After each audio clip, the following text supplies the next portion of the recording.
Hey everybody, welcome to Season 3 of Song Revolution. Get ready to ramp up your songwriting.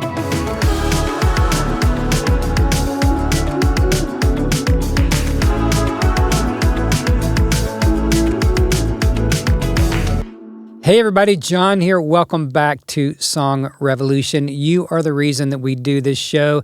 Been at this since 2017, couple hundred episodes, some great episodes back in the archive, so be sure and go check those out. Everything from writing songs to marketing songs to finding killer hooks, all kinds of information that will bless you in your songwriting. Nashville Christian Songwriters exists to empower Christian songwriters and artists worldwide, and we're in our 10-year anniversary season right now. We're so excited. Actually, this month, October, we are celebrating 10 years, and it's just so exciting to look back on all the wonderful things that have happened through these 10 years, and we're praying for 10 more at least, so stick around.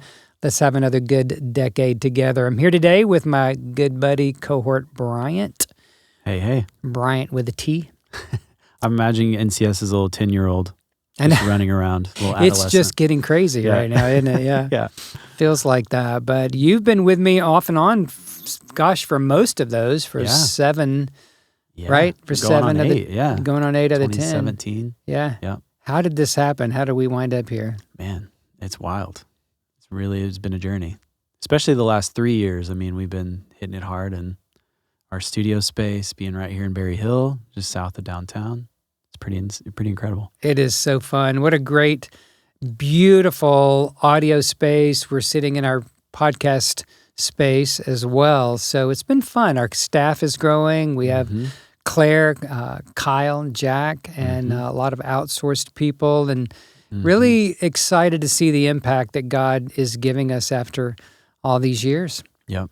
So our topic today, speaking of God, we are... which we like to do. We try to do. Yeah, we do. Often. We love God. We love Jesus and the Holy Spirit and the Bible, and we're glad to be part of the gospel and to be supporting the kingdom message in really everything that we do on every level here at NCS. But today's topic, actually this month's topic, is, does God really give you songs?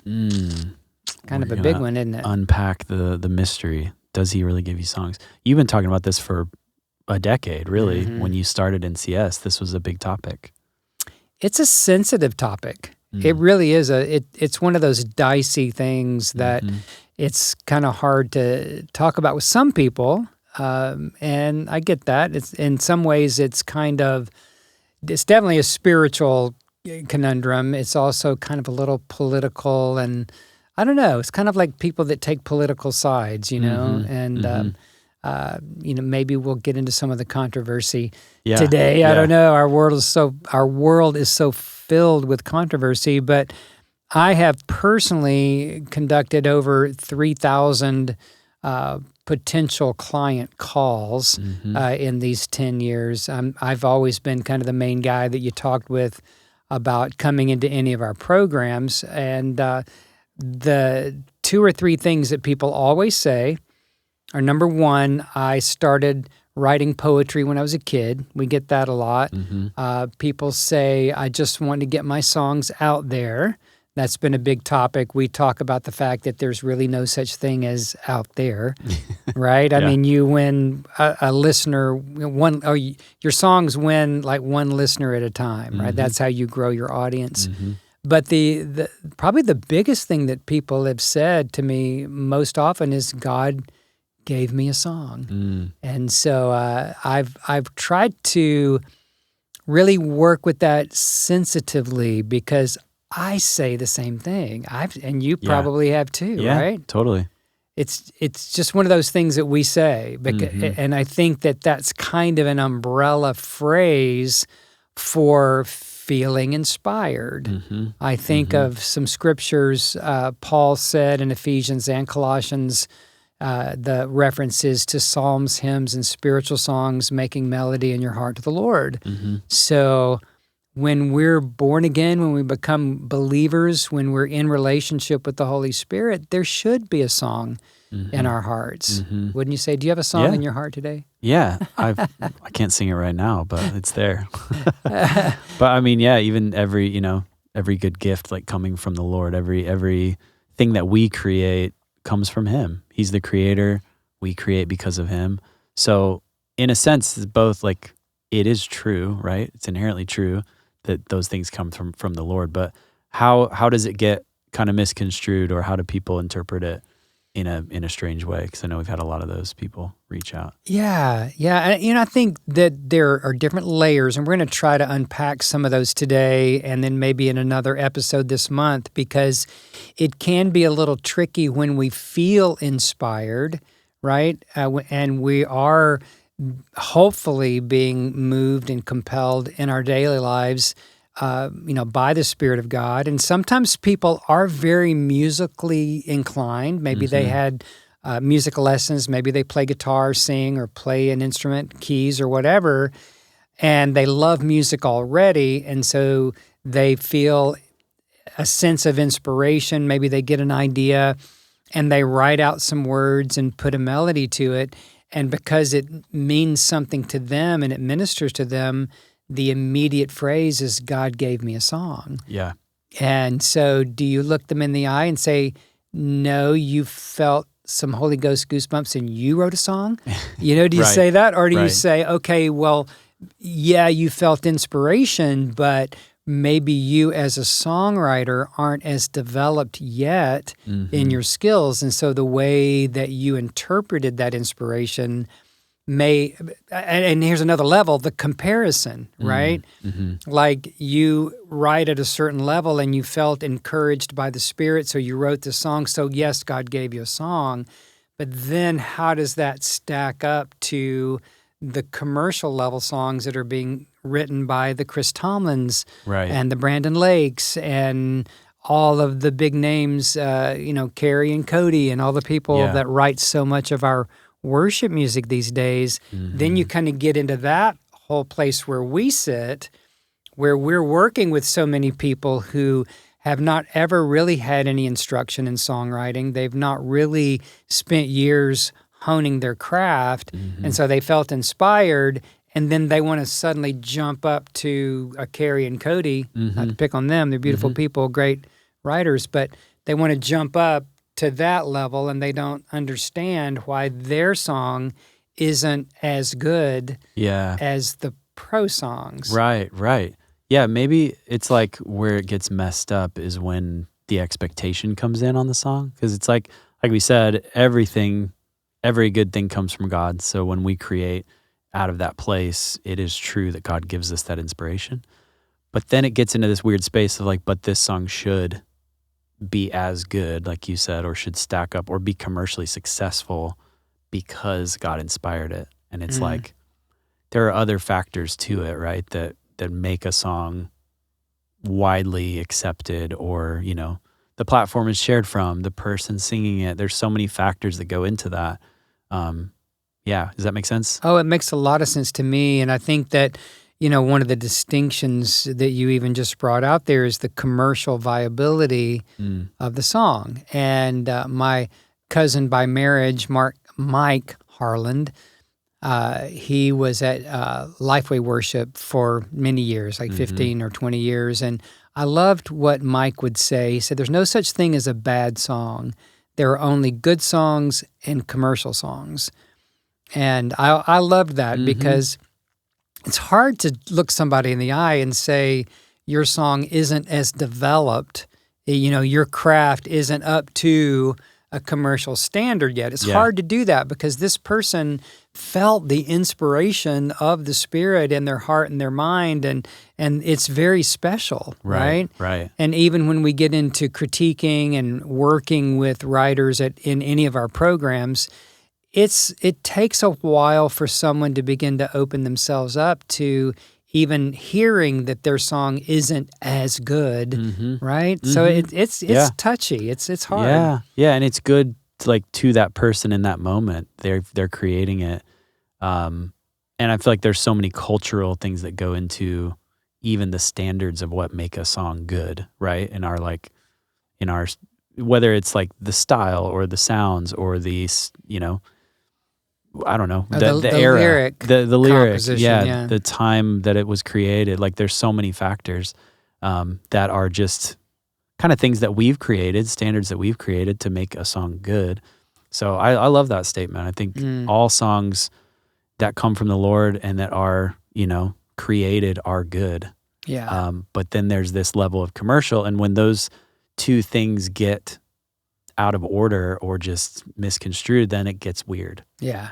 Yeah. I think that comparison thing is the rub, because if I wrote a song and then felt deeply inspired, or maybe it has some deep significance for me, I finally wrote about my divorce, or I finally wrote about being abused, or I finally wrote about feeling lonely, or whatever, right? Yeah. Or even a worship song, but something that I feel poured through my own soul, and then you're telling me it's not as good as somebody else's song, or thinking that the whole world needs to hear this song, right? Because it means so much to me. Yep. And I think that's one of the first hurdles that we have to cross when we're working with a writer is, are you open to rewriting your song? Are you open to improving this so that more people can appreciate it? Because maybe you wrote 7 verses. I have a guy, Nigel.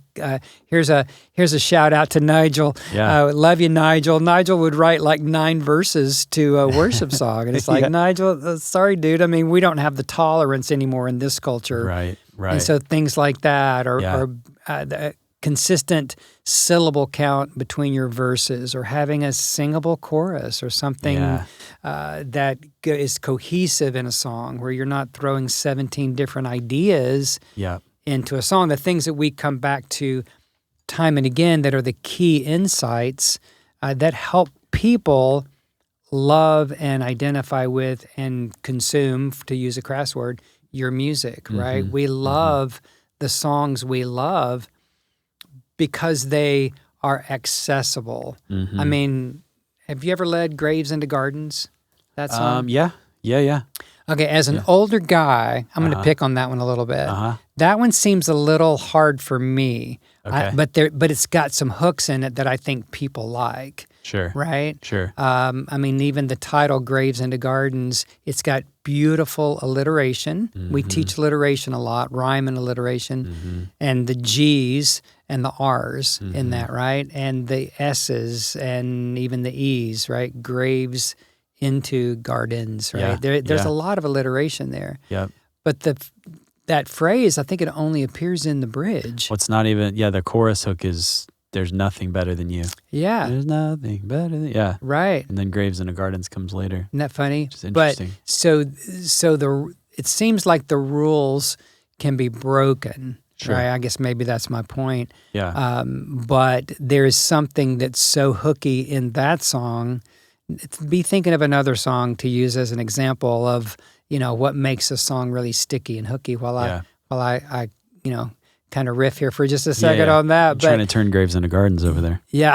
Go for it. So it's like, I think it's Pat Patterson of Berkeley, and he says there are no rules, only tools. And I disagree slightly. I think that there are prominent, dominant insights for songwriting that make songs more accessible and commercial to people. And I think singability is that. I think the title that's got rhyme or alliteration or both, or has something that's really sticky, a melodic hook, for instance. I think that's really important. And those things are the type things that we teach in our programs, is we help you identify, okay, you've got this feeling, you've got this, maybe you have a burden, maybe you want to write on a certain cause or topic, right? Pro-life or whatever it is that you want to write about, or maybe it's worship, maybe it's just bringing people to the cross, whatever it is.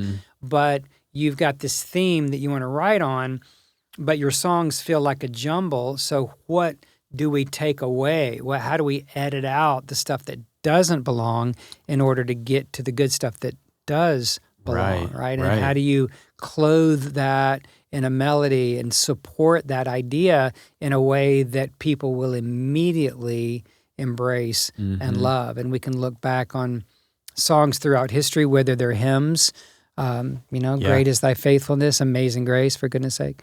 All those classic, iconic songs, as well as some of the standard worship songs of our day and days past that have something like that. They're not a jumble, in other words. They're edited very well, and they can appeal. The greatest number of people can latch on to them for whatever reason. And we call that being stickability. We call that being commercial, which is a good word. It just means the greatest number of people can identify with and love your song. There's something universal about it that different cultures, can embrace. So, yeah, I was thinking about even just influence, like the topic of influence as a songwriter, as a worship leader, as an artist. You mentioned Carrie and Cody, and I've been in rooms with them where they start leading, and it just shifts, like the whole room changes, and you feel it, and they carry something different, even than the leader or whoever was on before them. They walk on stage, and it's just like, man, they, for that moment, for that whatever point in time, God has just given them a special gift to walk into that situation. So thinking about influence, like, and not, I think even separate from like platform building, because we're in an age where it's all about social media, numbers, and growing your platform, and that can even be a swirl, of trying to do that. But what is it about influence that certain people have that they can share a song, and it could be the same song shared by somebody else without that influence, but it goes crazy, I think when we try to force that whole thing of God gave me this song, but if I try to force its success or maybe knock the door down of this song being heard by millions of people versus letting God give you that influence and you stewarding that influence, that's where it gets weird. So what would you say about that, about influence? No, I think you're right. And one of the phenomenons that we've seen in our lifetime is the rise of the mega church, Hillsong, Bethel, Gateway, Harvest Bible, and Vertical Music in Chicago. And once you get a certain platform, you can get away with things, at least for a while. I mean, if you have a couple of big hits, Hillsong had Shout to the Lord back in '94. I was actually at Integrity when that released, and it set them up. The Gettys with In Christ Alone. They do conferences with thousands of people around the world based on that one song. For sure. One song has built an empire for the Gettys, and God bless them. What a gift that is. But the point is that, one song can make all the difference. That's why we do these one-song challenges, because one song can make or break. But we've seen that phenomenon of these platforms that get built, the influence that you're speaking of, and then sometimes they just kind of slide. Not always. I'm not accusing anybody of sliding, but when you're putting out hundreds of songs all the time, not every one of them is going to be the top shelf. You're going to have different levels of songwriting.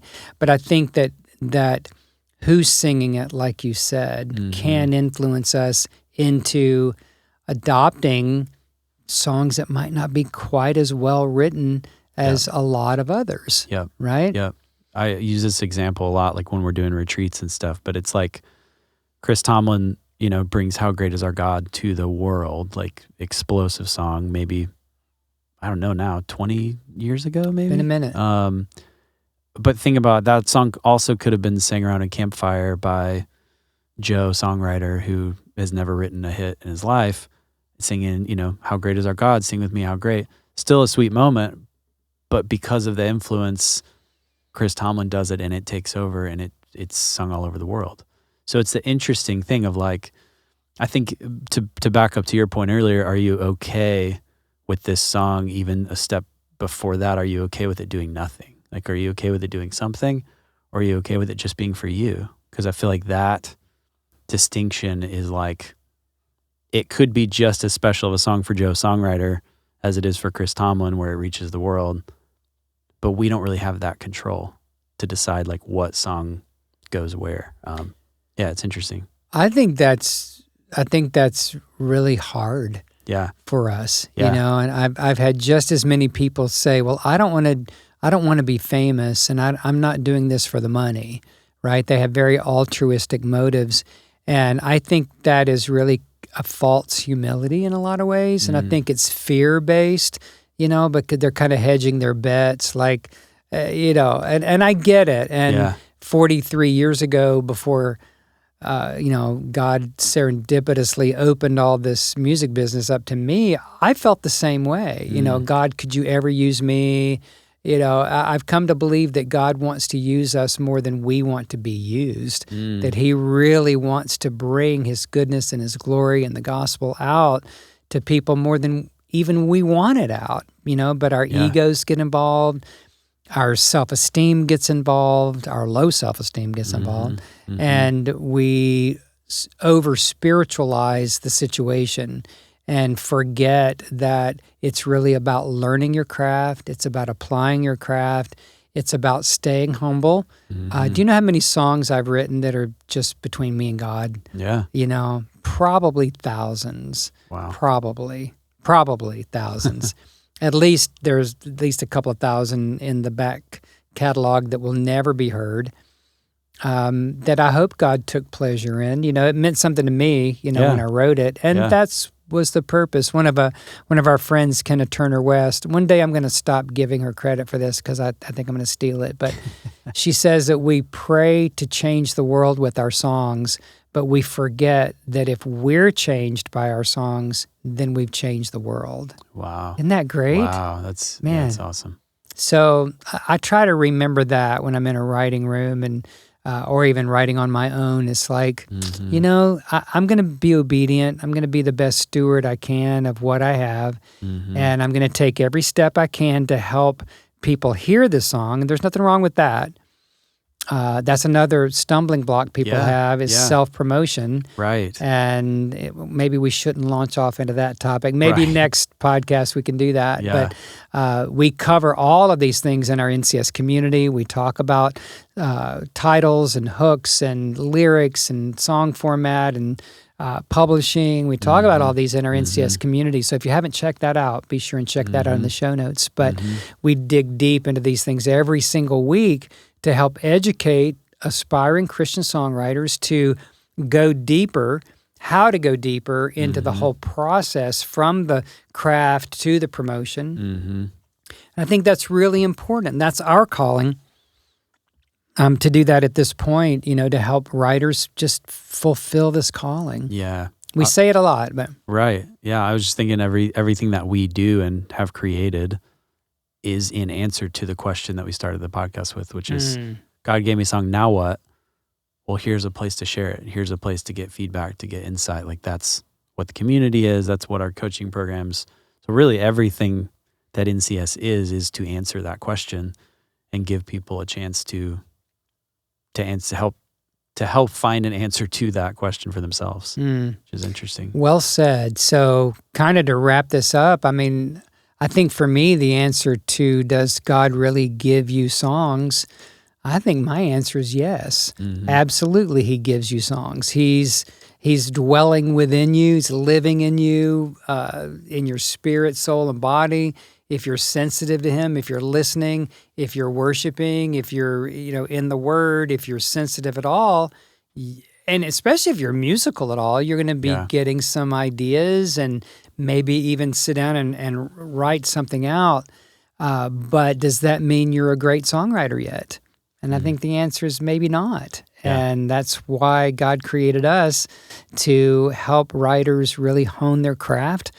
To learn, you have to be open-minded, you have to be open-hearted. And that's why NCS is here. It's so good. I love our NCS community. I'll put a plug in for you. We meet every Tuesday at 11:30 Central. Bryant leads the charge in NCS community. You can go to NashvilleChristianSongwriters.com/community and read all about it. We have a 2-week free trial, so there's no risk involved. You can join by the month or join annually and save a few dollars. And I've had so many people just recently tell me what a great job you're doing, Bryant. Bryant, and I've had 2 people in the last 2 weeks say, you really picked the right guy for community. So congratulations. Wow. Yeah, thanks for doing such a great job with that. And it's a privilege to be in this position to serve. And I've knocked around a lot of years in music and in the music industry, and I've not seen anything that's geared like NCS is. We're based on Matthew 25, which is the parable of the talents, and it's all about stewardship. It's all about obedience.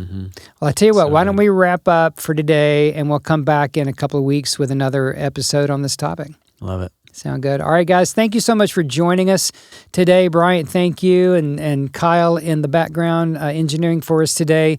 It's just such a blessing to serve you, and we do pray for you. We have staff meetings here at our corporate offices and studios, and we do pray for you that you would really find your path, that you would be able to really find your next right step. And I believe that we have everything to meet you at NashvilleChristianSongwriters.com, whether you're just beginning like so many people we work with, or maybe you've been at this for a while, but you're looking for breakthroughs, you're looking for fresh inspiration, encouragement. I believe that transformation is even more important than information, but you've got to get into the information and pray and believe for that transformative work of the Spirit. We're praying for you.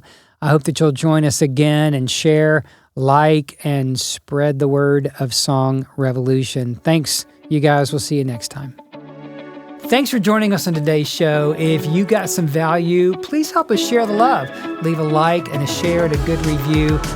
Be sure to check out everything that we have to offer you at NashvilleChristianSongwriters.com. We'll see you next time.